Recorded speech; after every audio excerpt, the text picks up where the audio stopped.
Thank you so much for joining us this evening. And I know that folks are still logging in. And so we will give it a few more minutes and then we will begin. The title of our session is called Tips and Tools for Black Applicants to the University of Calgary's Bachelor of Social Work program. And this session is intended to support potential students who identify as Black or from the African diaspora to our program. All right, so we are going to start with introductions.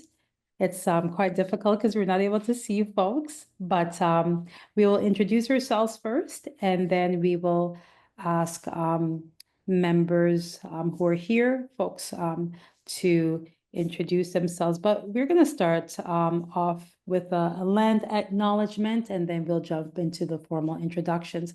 So I'd like to acknowledge the homeland of the many diverse First Nation Métis people whose ancestors have walked this land since time.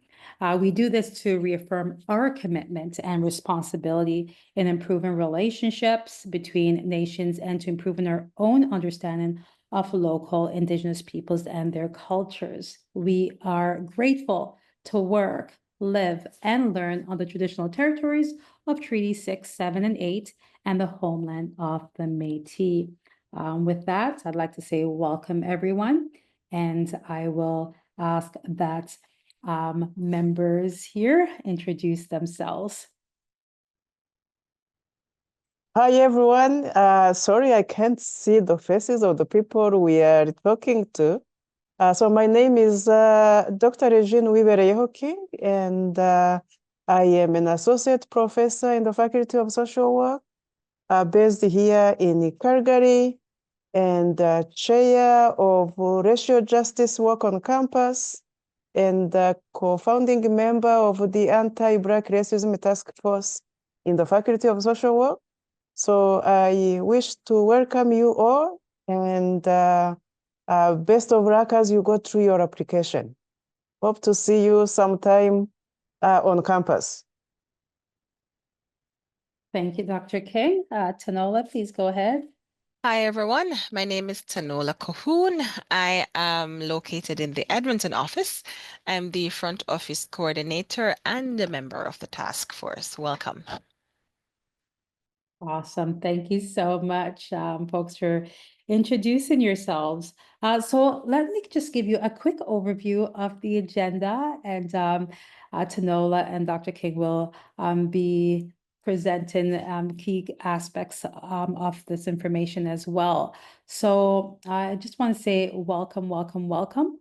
And we're going to start afterwards with talking about the Anti-Black Racism Task Force. So I will be sharing that with you.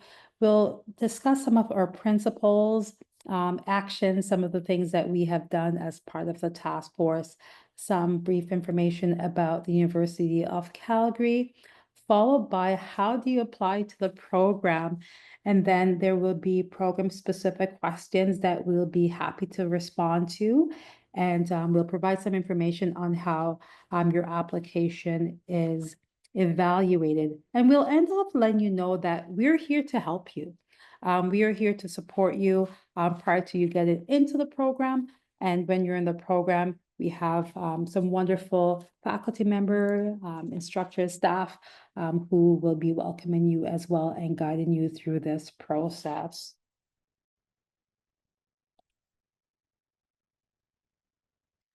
All right, for those of you who do not know much about the task force, the Anti-Black Racism Task Force was established in 2020 following the murder of George Floyd.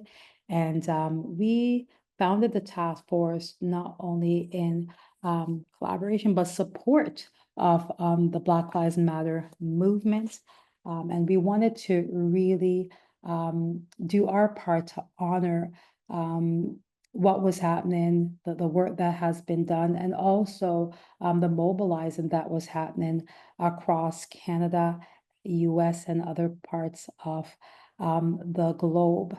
And so there are several principles that guide the work of the task force, and I will share those with you. Next slide, please.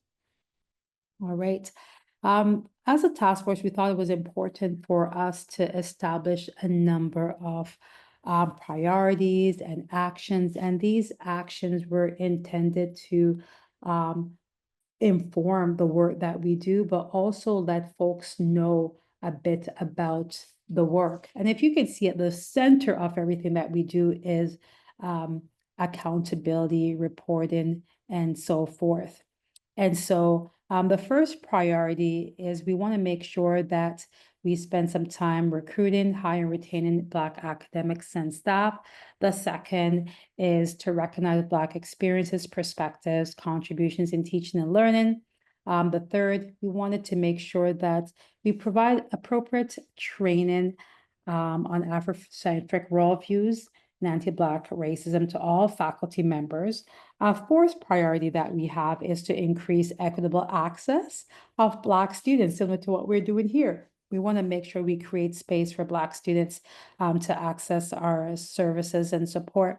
And also specifically the program.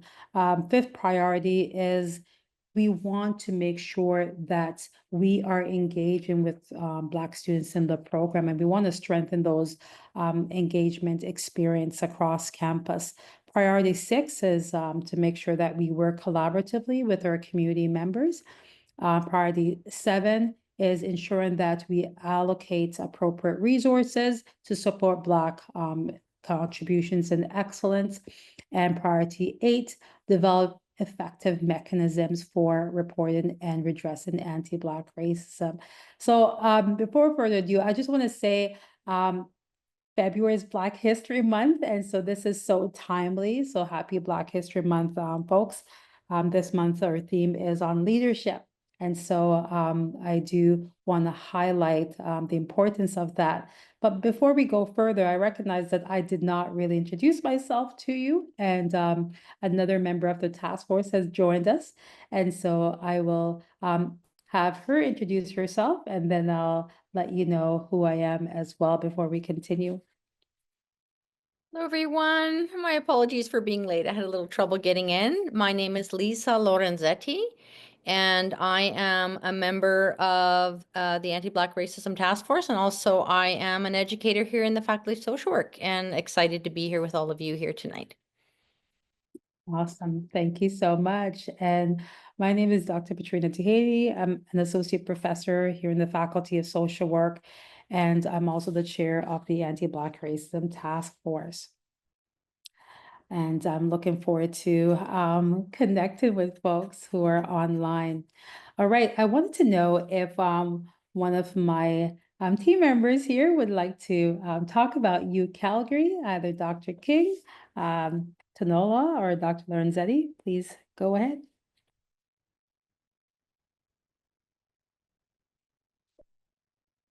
What, Anala?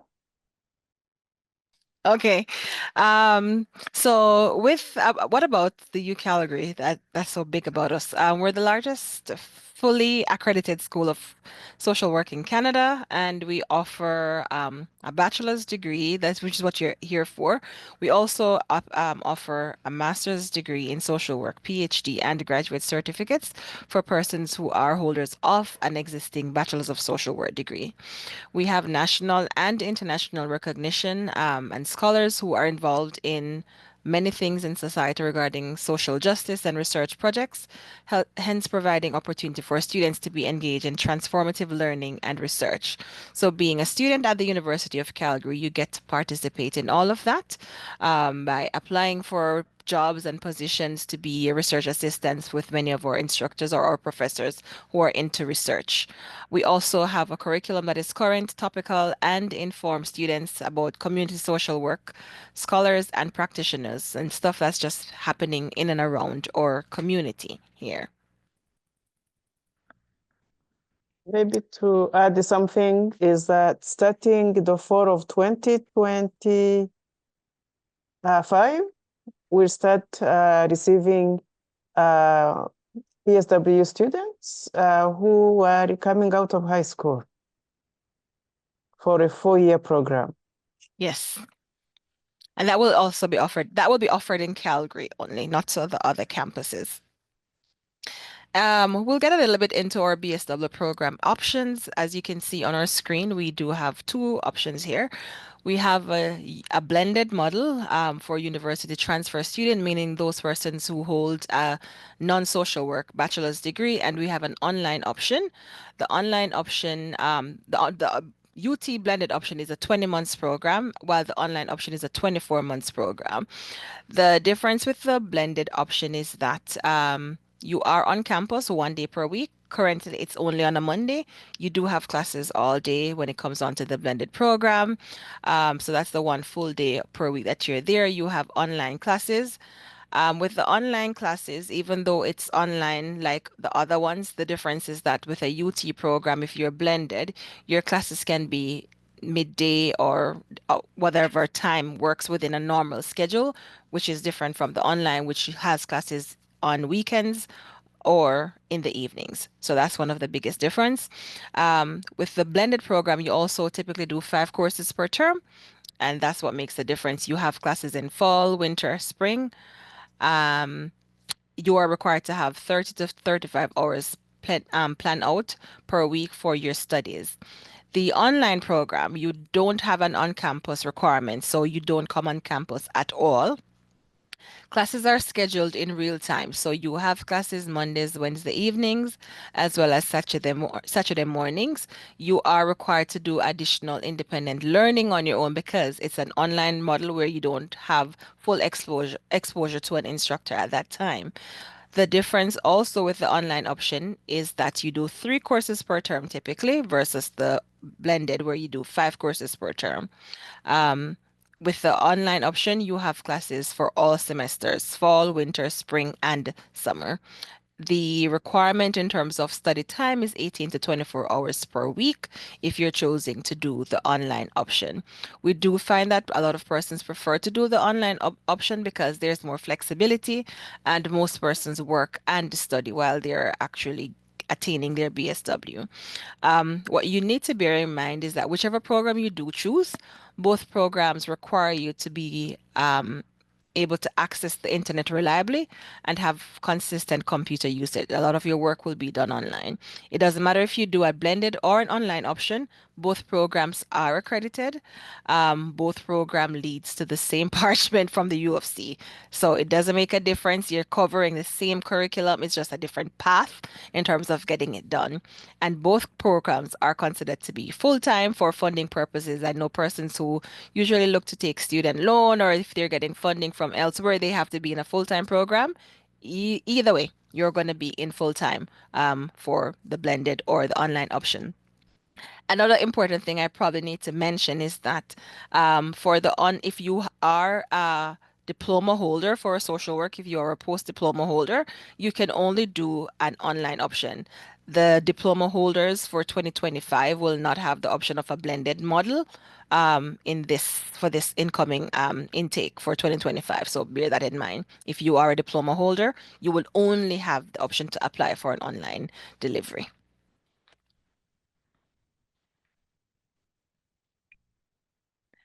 Okay, I'll just jump into what you can expect in terms of your full-time commitment. You'll be doing assignments and readings in between scheduled classes. It's tertiary education, so you're going to be doing lots of reading and researching. Whether you're a university transfer student or an after-degree student, you will be engaging in several community hours each week in your first and second terms. A university transfer or after degree is those persons who have a degree outside of a social work diploma. So you get to do more work in the community because you would not have had any experience prior most times in social work.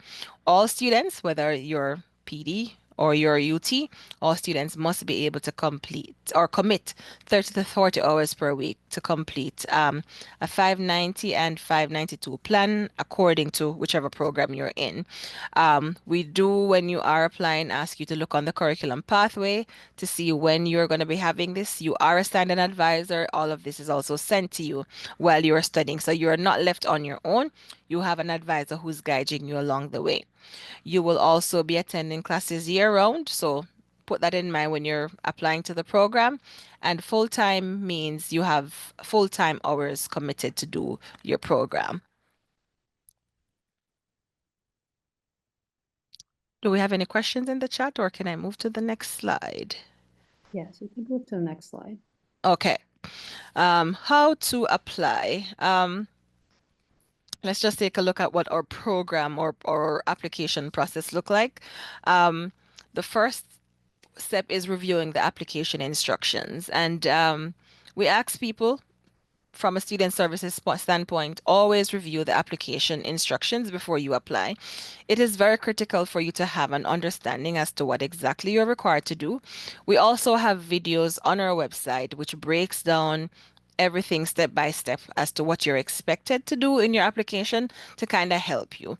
We also ask that if you are not sure how to go about navigating all of this, which is on the website, that you attend one of our information sessions that are held online, and they're typically in the evenings around this time, 6 p.m. So that's something you can always sign up for if you have further questions prior to the application process.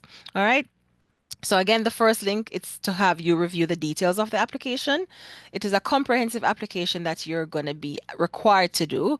And your application will be assessed based on your GPA and your program questions. Those are the two things. So you're not required for the bachelor's degree to have a resume. You're not required to have references anymore. None of that is applicable as of 2024.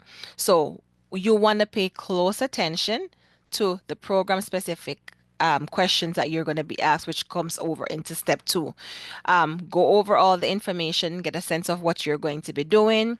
As soon as you have reviewed the application process, go to the Apply Now page to begin working or writing your responses to the program specific questions. Again, our recommendation is that you watch the videos because they go into each question and what the team would be looking for when they're assessing your evaluation. So it's good for you to watch those videos before you start responding to the questions.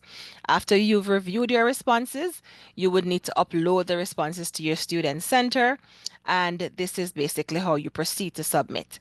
The deadline to submit your application is March 1st, and the transcript deadline is March 15th. You must submit your application by that deadline, otherwise it's not applicable. We don't give an extension under any circumstances. You must meet the deadline. Transcripts are reviewed by the Central Enrollment Department Services. So any question relating to your transcript, that has to be sent to the admissions department. We're the faculty, but in terms of processing the application, it goes through the central process, which is at the admissions office. So anything regarding transcripts, it's not the faculty itself, it's only the University of Calgary admissions office that does that. You can only apply to one of our BSW program location. So if you are not sure if you want Edmonton, Calgary, Lethbridge, or online, you have to decide before you apply, because you don't have the option to do both or two or more than one. You can only apply to one. So if you do need assistance in terms of breaking down what is required, again, you can ask us questions regarding that if you need help with making a decision as to which program suits you best. Do we have any questions in the chat? Not yet.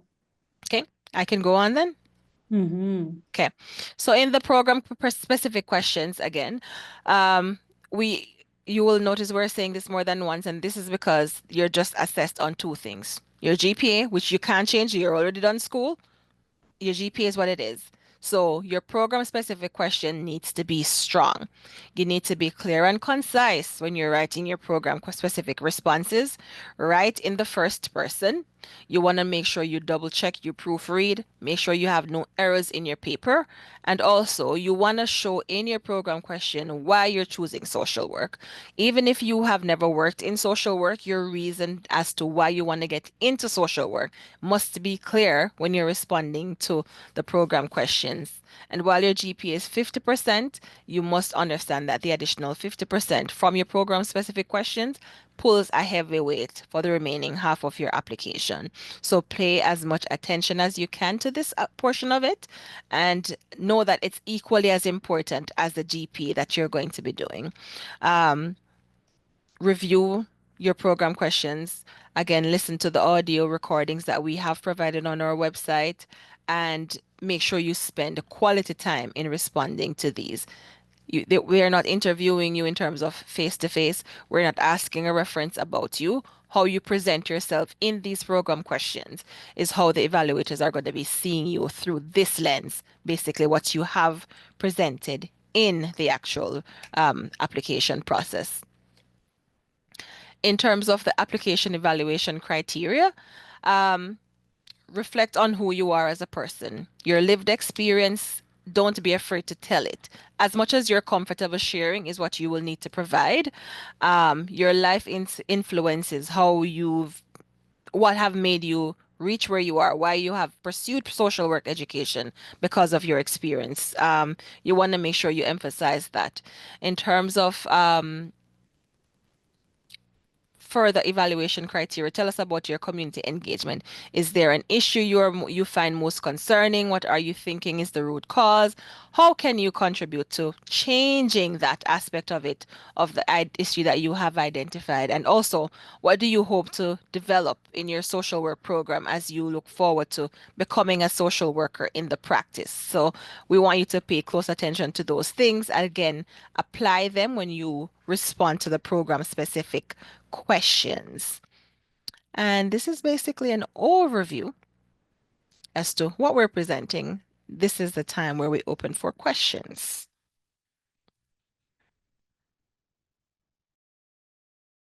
And folks, just let us know when you have a question. You can raise your hand. And I could also turn on the chat feature, talk feature, so that you can speak with us. So if you have any questions, you can go ahead and raise your hand. We wanted this to be quite interactive and engaging, and so don't be shy.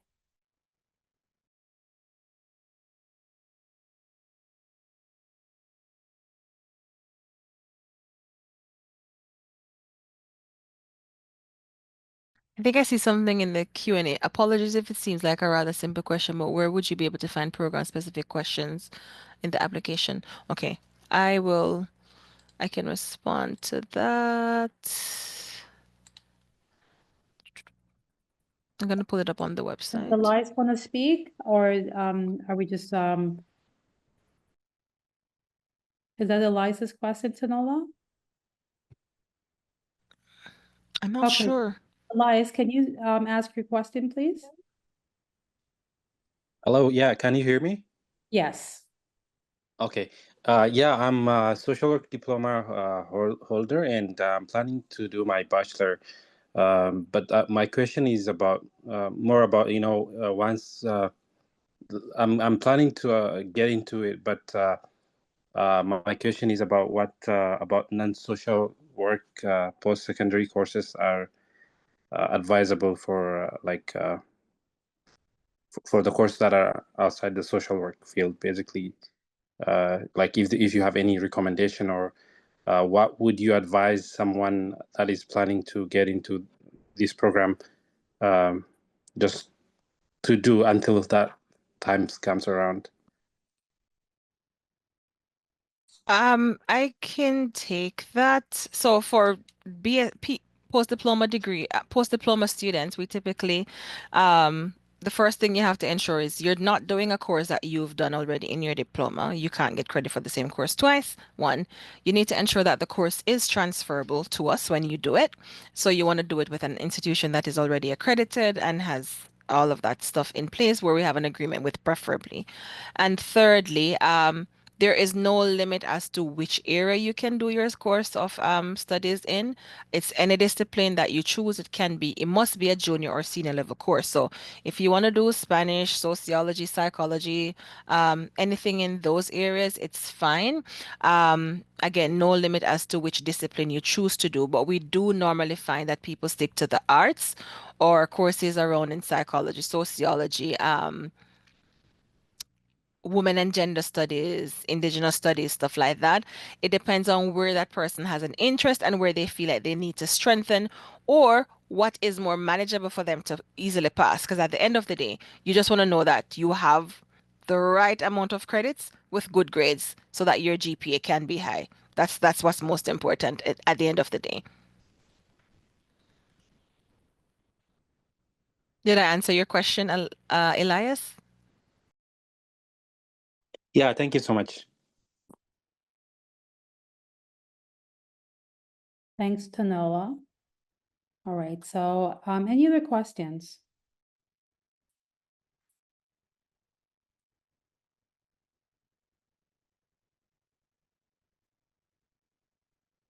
Can I So provide a comment? Can I provide a comment? go for it. I think, Tanara, if you don't mind, going back to the slide that had the 3 areas where questions are asked, please. Yes. Here? Yeah.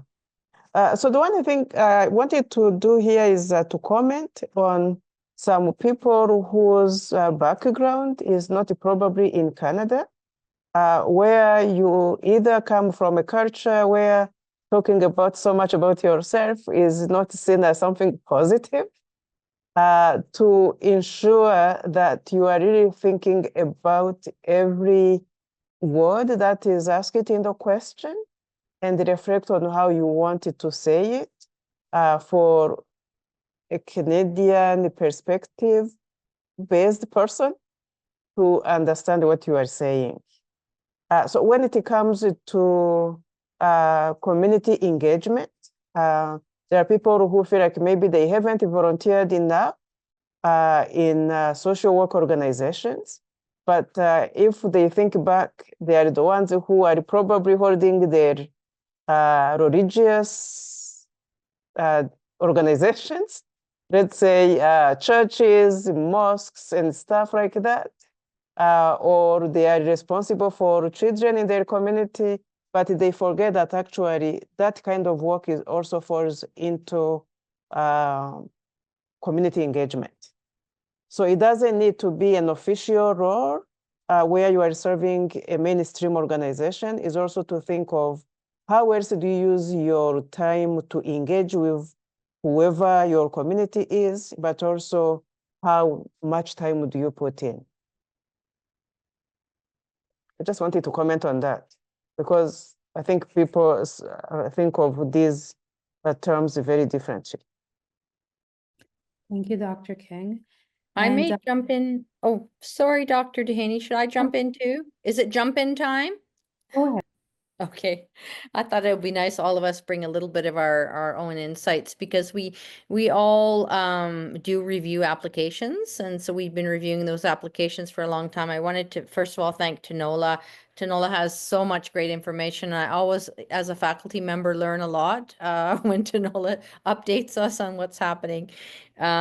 So yeah, so I think that I had the similar idea to what Dr. King was talking about the idea of really, you know, I know oftentimes people would talk about what the collective has done, what we have done as a group, instead of saying what they have done, right? So that idea of saying, you know, these are things that I have done, and that's really like it's a cultural lens on sharing kind of, it's a little bit of time for you to be the star and brag about what you've done, and also using the first person is okay in social work applications.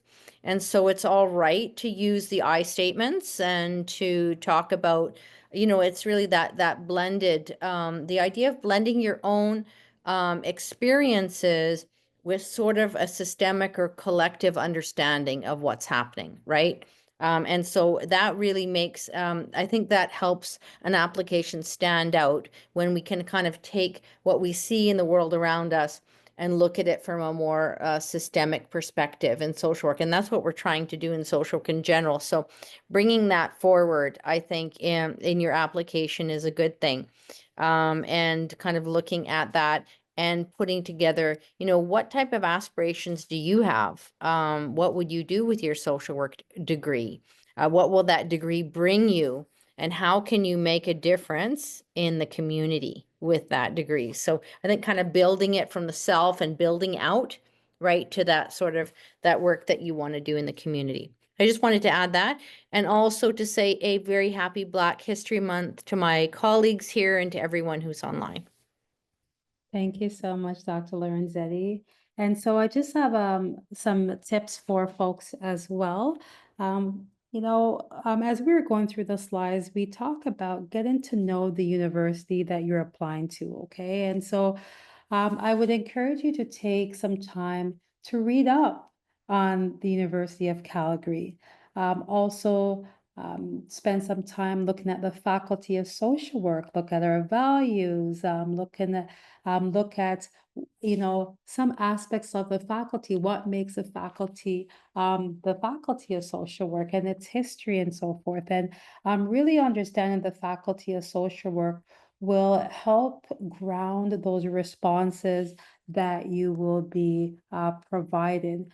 And when we talk about when you're responding to those questions, you need to be clear, concise, and write in first person and so forth. Another thing I want to say is that we use APA 7 guidelines. We follow APA 7 guidelines. And if folks aren't familiar with that, please go Google OWL Purdue, OWL Purdue. And that is such a great resource. It will help you in terms of formulating those citations correctly. Okay. And it's okay to have someone review your work, use Word to check over your spelling and grammar. Grammarly also has a free resource that you can use it for free. So please make use of those resources and have someone else look over your work to give you some feedback and okay, maybe you could strengthen this section in that area. So please make use of those resources. So you should not be submitting your application with any spelling or grammatical errors or issues with citation. All right. And in terms of the questions that you're being asked to respond to, remember, we want to know who you are. Gone are the days where people were afraid to say who they are and identify themselves in terms of their Black racialized identity. We want to know who you are, okay? So that we can understand your lived experiences. And if there are any challenges that you've experienced as well, say it, in terms of what you're comfortable saying as well, okay? Because that allows us to really know that history. If you've been involved with a community, and sometimes people might not think that's community engagement, but if you've sat on student groups or you've volunteered at different events, whether it's at your church, that's community engagement. If you've done stuff, for example, my son, he's on the basketball team and he did some leadership programs. That's engagement as well, right? So it's just how you talk about the work that you have done. And so just keep that in mind. Sometimes you might not even think those fit, but please really highlight yourself. And the last question we were asking, what do you hope to develop in our social work program and how do you see your future practice? This is where understanding the Faculty of Social Work, the types of programs and those objectives, that will help you respond to that question as well. All right.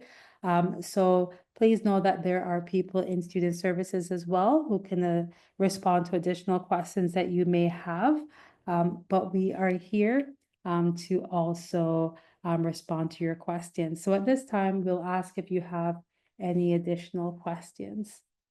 I'll just add one thing from a student services standpoint. On each of the program questions, it tells you that there's a word limit of 400. A deal breaker is there between somebody who writes a one sentence versus somebody who writes a full paragraph or maximizes how much they can write. You can't use a one sentence to describe your reflection and your lived experience. So utilize the space or the word limit you've given of 400. Don't sleep on it, basically. It makes a difference. It makes a deal breaker how you respond to your questions. So I'd say go through again the program questions carefully, watch the audios, start writing out what you want to put exactly, maximize on the word limit for each of those, use Microsoft Word and do your spelling and check and all that stuff before you copy and paste it into the application. But maximize on the word limits you're given. Don't be afraid to use it up.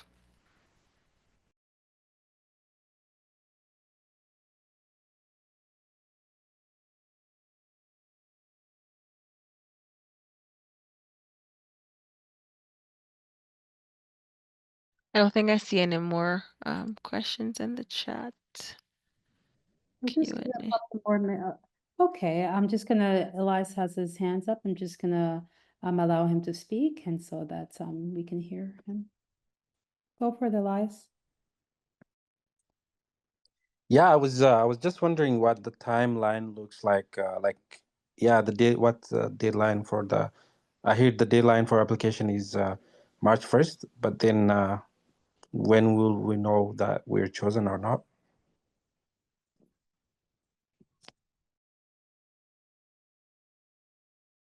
I'm trying to remember. I'm still in MSW brain. I think by the end of June. I think by the end of June, I can double check, but I think by the end of June is when you typically hear if you're successful in getting into the program. I can double check for that though.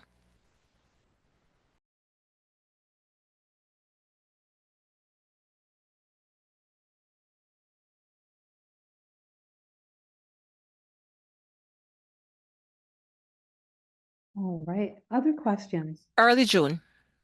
I stand corrected. It's early June. Thanks, Tamara. Yeah. Any other questions, Elias? That's all. Thank you. No problem. I think the other issue students tend to forget is especially applicants. If when the GPA is not as high as you would like, to really reflect on what the potential impacts that you had on your scoring to obtain the grade you got.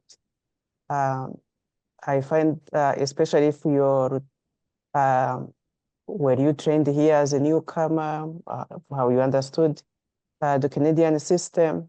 If you come from a different system, like I come from a country where if you got 80%, it's almost like a high level distinction.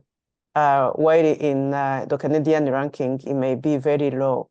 To be able to provide the details surrounding your GPA is also very important. Yes, and that is something they can use the program questions to actually enhance and give the explanation in terms of the reflection aspect and their lived experience, because that falls underneath it. So that's a good one, Regine.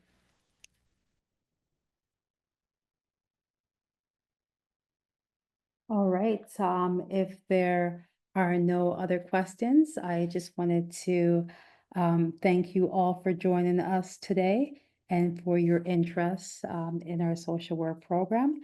We hope this session has provided you with some valuable insights into our Bachelor of Social Work program and how you can be a part of this important field. If you have any further questions, please don't hesitate to reach out. We encourage you to take the next steps in your journey, whether that's starting your application, exploring course options, or connecting with a member of our team for support. We appreciate the time that you've taken to speak with us this evening and look forward to seeing you in our program and community. I also just want to say thank you to my colleagues here who have stayed back and to speak with you about the program and to provide their insights. And we'll see if they have any final insights to share before we say good night. Looks like there is one last question from Rana. So do you put into account the work experiences? Yes, very much so. What you have done is part of your work experience. If you are able to provide the details there, would be great. I don't know, Tanara, if you have anything else you need to can you add? I think what you've provided is correct. I think more from your standpoint as reviewers is what you guys look on for that piece. I think that's more from a reviewer standpoint. But yes, both experiences, whether it's lived work experience or just in general volunteering, that helps. And I think I'm glad you raised that point, Dr. King, because most times people think they need to have social work experience to get into social work, or they need to have social work experience to get into our bachelor's program. It's not a requirement for you to have previous social work experience. And social work experience doesn't necessarily mean that you're being a caregiver or is deemed a social worker prior to getting into the program. A lot of times, just being a parent, just being a caregiver to a family member or whatever it is it's considered human services. So anything human services is something that you can consider when you're talking about social work, if you're looking from that lens. And in terms of lived experience, again, don't undermine what you've been through. Um, your experience is your experience. Sell yourself. That's basically what you're doing. Talk about it as much as you're comfortable sharing, and just know that it all comes together to give you that 50% of your application that's needed. I may Yeah, no, just build on that. Oh, go ahead, Dr. Duhaney. no, go for it. Yeah, and I was going to build on that, what everyone's saying. Sometimes we don't think about what volunteer work actually is because we might not be linked to a formal association. But I was thinking about one of my peers in my BSW program who was from Somalia, and he was an engineer back home. But when he moved to Quebec, he ended up helping a lot of people who were coming in. So they were coming in, they would come to his house, he would take them, to get the supports and services, and he was just doing that as a person. And so you might not think, okay, this is volunteer work, because he was just doing it as a community leader. And community leadership is extremely important. And I would say there are so many of our students and also teachers in Black communities that are just doing that work all the time. And so please, when you think about volunteer work, broaden it out, as everyone has said. And you don't need a necessarily association, but just tell your story. Yeah, And no, don't forget all the languages you do speak as Yes. assets. Think of what else can you be bringing to this program that other students may not have. Yes. Yeah, so true. And so, folks, we do want you to be as detailed as possible on your resume. Oftentimes, students might list volunteer work, but they don't specify that it's actually volunteer work, or they might list work or employment, but they're not listed as part-time or full-time. So those have different weight or points. And so we want you to specify whether it's volunteer, whether your work is part-time, full-time. And we also want you to go an extra distance and put the number of hours that you have worked at some of these jobs, because the more details that you provide, it helps us assess the amount of work experience or volunteer experience that you have. So keep track of your volunteer hours and also work part-time or full-time, okay? Any final thoughts, questions before we close?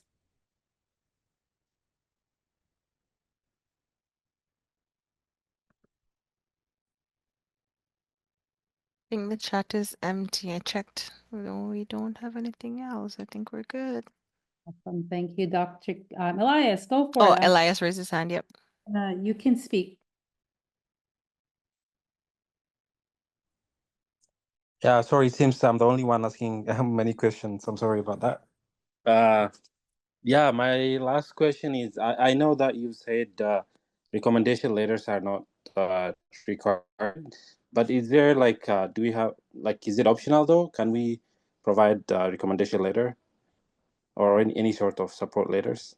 No, you're not able to provide any form of support documents. It's the only two things you're going to be evaluated on is the GPA and those program questions. So no form of referrals will be applicable for the bachelor's degree.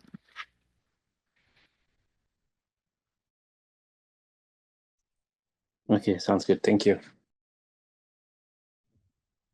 Thank you, Elias. Maybe what you can do, Elias, is after looking at the program questions and you've written your responses, whoever you are going to be using as your reference, maybe have them review what you're looking at submitting and get their feedback. That's probably one way to have somebody as a reference kind of look at what you're submitting. That's how I would go around it. Mm-hmm.